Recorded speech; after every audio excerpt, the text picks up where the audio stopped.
धोंड्या धोंड्या पाणी दे नाहीतर मरण दे। पेण तालुक्यातील वाशी खारेपाट विभाग पाण्याविना त्रस्त।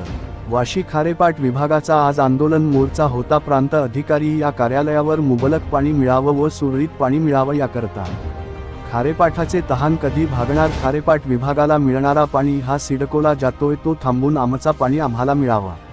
आम्हाला मुबलक पाणी मिळाला नाही तर सिडकोचे लाईन फोडली जाईल असा ठाम इशारा आंदोलनकर्ते यांनी प्रशासनाला दिला आहे।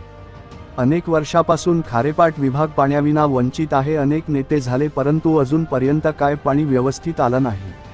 लाखो करोड रुपये खर्च करून लाईनी टाकल्या, टाक्या बांधल्या, परंतु त्यामध्ये पाणीच नाही। तीन दिवसांनी पाणी येतं, खारं येतं, लाल येतं, पिवळा येतं, कसं पाणी पिणार असा सवाल खारेपाट विभागाच्या महिला करत आहेत। राष्ट्र माझा लाईव्ह न्यूजसाठी संजय गायकवाड, पेण, रायगड। धोंडा आंदोलन होतं आणि काय उत्तर मिळालं आपल्याला? धोंडा आंदोलन हे जेव्हा अशी ते एक संस्कृती आहे की जेव्हा महिलांना त्रास होत असतो, पाणी मिळत नाही, पाऊस पडत नाही, टंचाई असते, तेव्हा पुरुष मंडळी विवस्त्र होऊन झाडवं पानं बांधून देवाशी भांडतात की धोंड्या धोंड्या पाणी दे नाहीतर मरण तरी दे।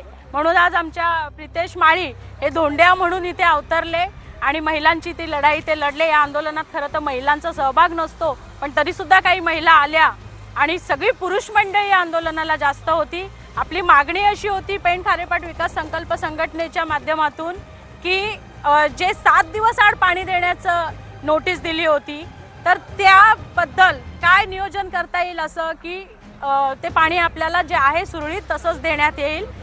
ते आम्ही सगळं गणित मांडलं की हेटवणे धरण ते शहापाडा धरण वाडी उद्भव पाणी पुरवठा योजना आता पूर्ण झालेली आहे। धरणातनं पाणी उचलून शहापाड्यात टाकण्याची योजना आहे। त्या योजनेच्या माध्यमातून शहापाड्यात पाणी टाकावं, शहापाड्याचं धरण भरावं आणि सुरळीत पाणी पुरवठा करावा अशा स्वरूपाची मागणी होती।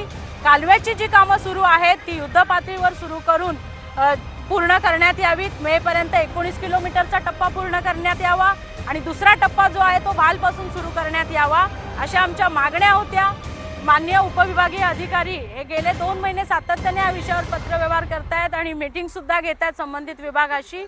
त्यांनी सांगितलं की आम्ही कोणत्याही परिस्थितीत 7 दिवस आडची वेळ येऊ देणार नाही, हा पाणी पुरवठा सुरळीत कसा होईल यासाठी प्रशासनाचे प्रयत्न आहेत असं म्हणून आम्हाला आश्वस्त केलं आणि ते पाणी सुद्धा आता शहापाड्यामध्ये महाराष्ट्र जीवन प्राधिकरण सोडणार आहे। त्यामुळे मला असं वाटतं शहापाड्याचं धरण भरल्यानंतर ग्रामीण पाणी पुरवठा विभागाकडे कारण नसेल की आम्ही पाणी देऊ शकत नाही हे सांगण्याचं। त्याच्यामुळे आजचं हे धोंड्या आंदोलन 100% यशस्वी झालं। एक धोंड्या देव पावला आणि आपल्याला कालव्याची मंजुरी मिळाली आणि आजच्या धोंड्या देवानं हे 7 दिवसाचा पाणी पुरवठा हा 3 दिवस जसं सुरळीत आहे पहिल्यापासून तसाच सुरू करता येईल अशा पद्धतीचा आपल्याला आशीर्वाद दिलेला आहे।